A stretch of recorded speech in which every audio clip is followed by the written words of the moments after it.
ప్రపంచ మేధావి Bharat Ratna doctor BR Ambedkar గారి 69వ వర్ధంతి సందర్భంగా ఇవాళ జిల్లా అధ్యక్షులు అనంత వెంకటరామరెడ్డి గారి ఆధ్వర్యంలో పార్టీ నాయకులతో కలిసి ఆ మహనీయునికి ఘనంగా నివాళులు అర్పించడం జరుగుతూ ఉంది.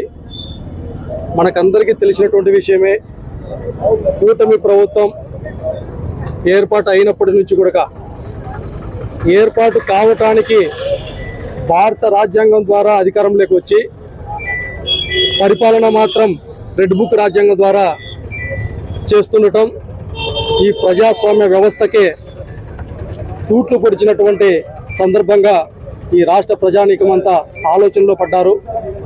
అన్ని వర్గాల సంక్షేమాన్ని విస్మరించి ఏదైతే డాక్టర్ బిఆర్ అంబేద్కర్ గారి ప్రాథమిక సూత్రం ఉంటుందో అసమానతలు లేనటువంటి సమాజం కోసం పాటుపడటం అనేటటువంటిది విస్మరించి ఇవాళ పేదవాడిని పేదవాడిగానే కేవలం ఈ ప్రభుత్వం అనేటటువంటిది డబ్బున్నటువంటి వాళ్ళకి పెత్తందారులకు మాత్రమే వ్యవహరిస్తూ ఉంది. కాబట్టి ఇవాళ మేమంతా జగన్మోహన్ రెడ్డి గారి నాయకత్వంలో ఏదైతే గత 5 సంవత్సరాల జగన్మోహన్ రెడ్డి గారి పరిపాలనలో ఈ రాష్ట్రంలో బీసీలకు, ఎస్సీలకు, మైనార్టీలకు, ఎస్టీలకు అదే ప్రతి పేదవాడిని అభివృద్ధిని హక్కున చేర్చుకొని అదేవిధంగా పేదవాడి యొక్క అభివృద్ధిలో పాలు పంచుకున్నటువంటి వైఎస్ఆర్ కాంగ్రెస్ పార్టీ నాయకులు.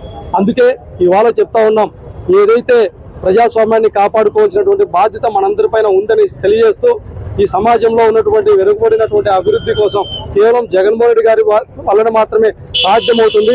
అదేవిధంగా అంబేద్కర్ గారి యొక్క ఆలోచనలు, ఆశయాలను కొనసాగించే విధంగా జగన్మోహన్ రెడ్డి గారి నాయకత్వాన్ని బలపరచాల్సిందిగా ఈ ప్రజాస్వామ్యంలో ఉన్నటువంటి ప్రతి ఒక్కరిని అడుగుతూ ఈ సందర్భంగా ఆ మహనీయునికి నివాళులు అర్పించిన ప్రతి ఒక్కరికి పేరు పేరున ధన్యవాదాలు తెలియజేస్తాను.